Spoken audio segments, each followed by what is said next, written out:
हरे कृष्णा दोस्तों, कैसे हैं आप सब? ठीक ठाक, बढ़िया। चलो, बहुत अच्छी बात है। मैं भी अच्छी हूँ और आप सब भी अच्छे रहिए। ठीक है, जैसे कि आपको पता है कि बातचीत जो हो रही थी वो कर्ण के बारे में हो रही थी। कर्ण के गुण, कर्ण के अवगुण और कर्ण के बारे में क्यों की। एक्चुअली महाभारत में बहुत सारे कैरेक्टर आते हैं, जिसमें से अभी तक एक कर्ण ही एक ऐसा कैरेक्टर है जिसको लेके अलग अलग तरीके से विचार निकलते हैं। सबकी अपनी अपनी एक थ्योरी है कर्ण को लेके। कुछ उसे बहुत अच्छा मानते हैं, कुछ उसे बहुत बुरा तो नहीं, लेकिन हाँ अच्छा भी नहीं मानते।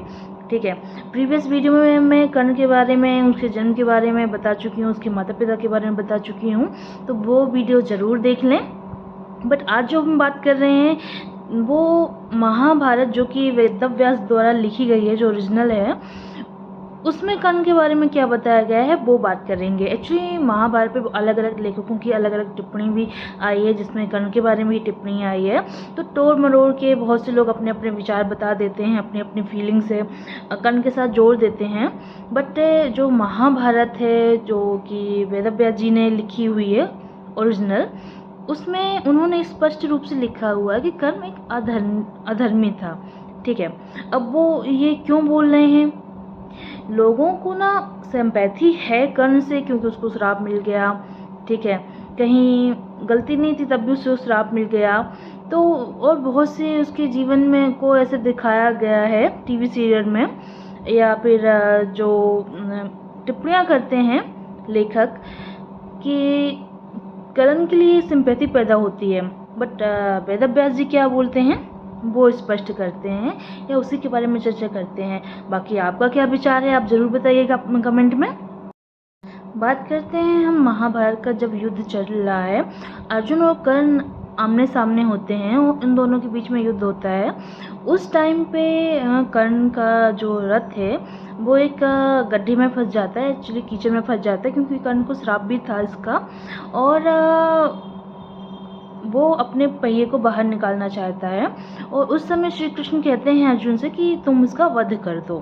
ठीक है, तो अर्जुन बोलता है, अर्जुन को लगता है कि नहीं, ऐसे नहीं करना चाहिए। ठीक है, बट श्री कृष्ण बोलते हैं कि नहीं, तुम कर दो। उस समय कर्ण जो होता है वो अर्जुन से बोलता है कि अर्जुन तुम थोड़ी देर रुक जाओ, मुझे इस रथ को बाहर निकाल लेने दो और फिर मैं तुमसे युद्ध करता हूँ। अभी तुम्हें धर्म का वास्ता है, यानी धर्म याद दिलाता है कि किसी निहत्थे के ऊपर हाथ उठाना, या भी मेरा रथ कीचड़ में फंसा हुआ, उस टाइम पे अगर तुम मुझे वध करोगे, मेरा वध करोगे, तो ये धर्मयुक्त नहीं होगा। उस समय श्री कृष्ण कहते हैं कर्ण से कि आज तुमको धर्म का याद आ रहा है, आज तुम धर्म की बात कर रहे हो। उस टाइम पे तुम्हारा धर्म कहाँ था, जब राजसभा में द्रौपदी को बुलाया गया था। दुर्योधन, शकुनी, दुशासन, ये सब मिलके उसके साथ बहुत ही बुरा बर्ताव कर रहे होते, उसे चीरहरण की कोशिश करते हैं। उस समय तुम बोलते हो कि द्रौपदी तुम अपने लिए दूसरा हस्बैंड ढूंढ लो, तुम्हारे पति तो नरक में गिर चुके हैं। इस तरह करके तुम बहुत ही अपमानजनक भाषा इस्तेमाल करते हो, द्रौपदी के लिए वैश्य जैसे वर्ड इस्तेमाल करते हो। उस समय तुम्हारा धर्म कहाँ गया था? ठीक है, तब तुम्हें धर्म की चिंता नहीं आई, तब तुम्हें धर्म याद नहीं आया कि यह अधर्म है।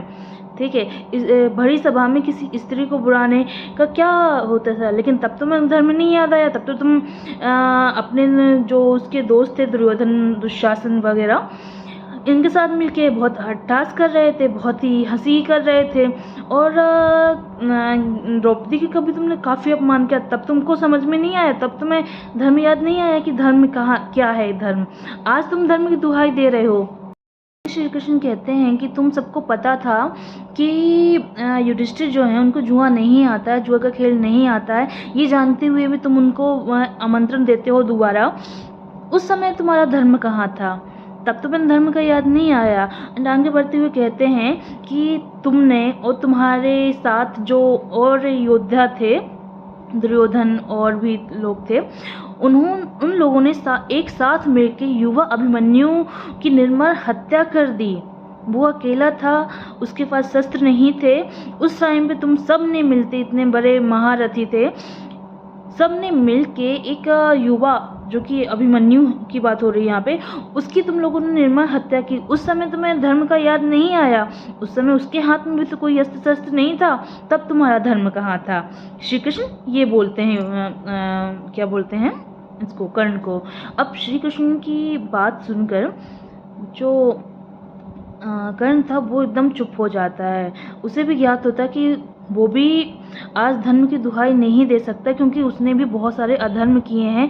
जब उसे सोचना चाहिए था कि ये धर्म है, ये अधर्म है, तब तो उसने नहीं सोचा। आज जब उसके ऊपर बात आई तो उसको धर्म अधर्म की बात याद आ गई। तो इस समय कहा जाता है कि कर्ण एकदम चुप थे और वो कुछ बोल नहीं पाते हैं।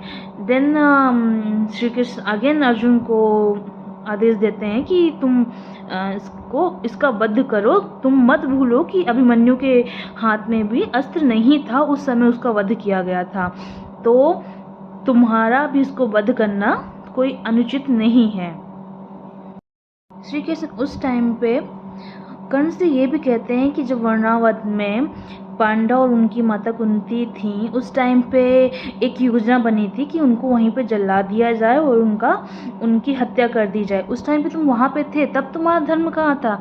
तब क्यों नहीं तुम कुछ बोल रहे थे? हालांकि जो अन्य लेखक हैं वो बोलते हैं कि उस टाइम पे कर्ण वहाँ पे नहीं था जब ये योजना बनी, बट वेद व्यास की जो महाभारत है उसमें स्पष्ट आता है कि जिस टाइम पे दुर्योधन, शकुनी ये सब ये योजना बना रहे थे कि वर्णावत में पांडवों की हत्या की जाए, उस टाइम पे कर्ण वहाँ पे थे। और उस टाइम पे कर्ण का धर्म कहाँ था? तब क्यों नहीं कुछ बोले वो? तो ये सारी चीज़ें याद दिलाते हैं श्री कृष्ण ने। तो जब श्री कृष्ण एंड खुद ही बता रहे हैं उसके अधर्म के बारे में, और महाभारत जो कि वेद व्यास जी ने लिखी है उसमें भी स्पष्ट रूप से लिखा हुआ है कि ये अधर्म था और उस टाइम पे कर्ण वहाँ पे उपस्थित थे। तो किस रूप से हम कर्म को एक धर्मी बोल सकते हैं कि वो धर्मात्मा थे? बेशक वो महावीर थे, बहुत अच्छे योद्धा थे, दानवीर थे, बट उन्हें धर्मी नहीं बोला जा सके कि हाँ वो बहुत धर्मपरायण इंसान थे, क्योंकि बहुत सारी सिचुएशंस ऐसी आई हैं उनकी लाइफ में जहाँ पे उनको धर्म के साथ खड़ा होना था, बट वो धर्म के साथ नहीं खड़े होते कि अपने जो मित्र था उनका दुर्योधन, उसके साथ खड़े होते हैं। उन्होंने अपने आप को धर्म को समर्पित नहीं किया था, दुर्योधन को समर्पित किया था। तो ये चीज़ भी स्पष्ट करती है कि कर्ण जो हैं उनको धार्मिक बोलना तो बिल्कुल भी सही नहीं है। बट जब श्री कृष्ण आदेश देते हैं उसके पहले भी ये भी वर्णन आता है कि उस समय भी जब श्री कृष्ण फटकार लगाते हैं कर्ण को और कहते हैं, जब ये सब इतना सब डांटते हैं उसको, और फिर भी कर्ण क्या होता है, कंटिन्यूसली युद्ध करता रहता है। उस टाइम पे बीच में अर्जुन फिर से लड़खड़ाते हैं, ठीक है, थोड़ा वो शांत से होते हैं, उनके हाथ से जो गांडीव था वो फिसलने लगता है। कर्ण को जैसे ही मौका मिलता है वो अगेन अपने रथ से नीचे उतरता है, पहिया निकालने लगता है। तो उस समय श्री कृष्ण कहते हैं कि ठीक है, इसको पहिया निकाल लेने दो। अगर तुमको नहीं लग रहा है कि इसका पहिया ज़मीन में धंसा हुआ है और तुम इसको अभी वध नहीं कर सकते, तो ठीक है, इसको अपने रथ का पहिया निकालने दो, देन तुम इसका वध कर देना। तो वही होता है, जैसे ही वो पहिया वहाँ निकाल के रखता है कर्ण, देन उसी टाइम पे अर्जुन कर्ण का वध करते हैं। और कर्ण की जो श्राप मिले हुए थे कर्ण को, जो कि एक परशुराम जी ने दिया था और एक गाय के स्वामी ने दिया था, क्योंकि उस कर्ण से उनकी गाय का वध हो गया था गलती से। तो परशुराम जी ने जो श्राप दिया था वो यही दिया था कि जब तुमको तुम्हारी विद्या की सबसे ज़्यादा आवश्यकता पड़ेगी, उसी टाइम पे तुम अपनी विद्या को भूल जाओगे, तुमको मंत्र याद नहीं आएंगे, तुम पूरी जो विद्या है अस्त्र की वो तुम पूरी तरीके से भूल जाओगे। तुम चाहे जितनी कोशिश कर लो तुम्हें याद नहीं आने वाली। उन्होंने तो सीधे सीधे श्राप दे दिया था कि तुमको जब सबसे ज़्यादा ज़रूरत पड़ेगी तुम भूल जाओगे विद्या, ठीक। ठीक है। एंड एक श्राप और मिला था उन्हें, एक गाय का वध हो गया था उनसे गलती से।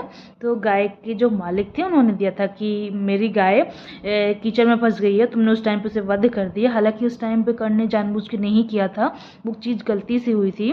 तो जब तुम्हारा जब मृत्यु होगी उस टाइम पे तुम्हारी भी ऐसी सिचुएशन होगी कि तुम भी मिट्टी में फंसे होगे, तुम्हारा रथ भी मिट्टी में फंसा होगा। तो ये दोनों जो श्राप होते हैं वो आपस में मिलते हैं युद्ध क्षेत्र में, जो कि कुरुक्षेत्र में हो रहा होता है। और यही होता है कि कर्ण को उस टाइम पे कर्ण का जो रथ होता है वो मिट्टी में धंस जाता है और वो बहुत याद करते हैं अपने मंत्रों को ताकि वो अस्त्र शस्त्र चला पाएँ, बट नहीं याद आते क्योंकि दोनों ही जो उनके श्राप थे एक साथ काम कर रहे होते हैं। और फिर उस टाइम पे श्री कृष्ण भी आदेश देते हैं अर्जुन को कि तुम कर्ण का वध करो।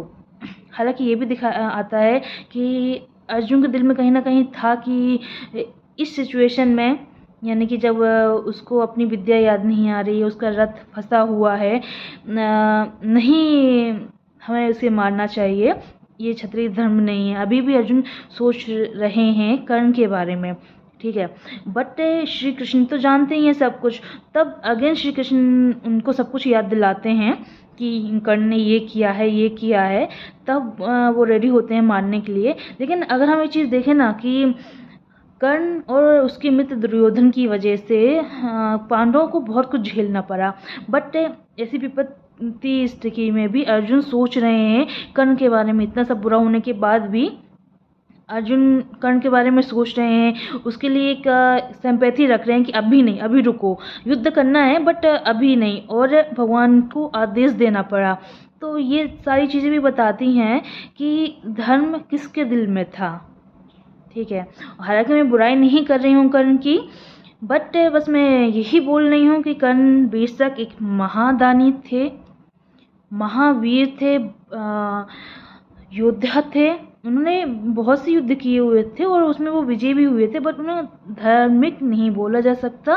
और जब वेदव्यास जी खुद स्पष्ट कर रहे हैं कि वो धर्मी नहीं है, अधर्मी है, श्री कृष्ण भी बोल रहे हैं, तो अपने मन से क्या जोड़ तोड़ गुड़ाभात करना। खैर, आपको वीडियो कैसी लगी बताइएगा। मिलेंगे अगले वीडियो में अगले कैरेक्टर के साथ महाभारत के। तब तक के लिए अच्छे से रहिए अपने अपने घर में, स्वस्थ रहिए, सावधान रहिए। खैर, जय श्री कृष्णा।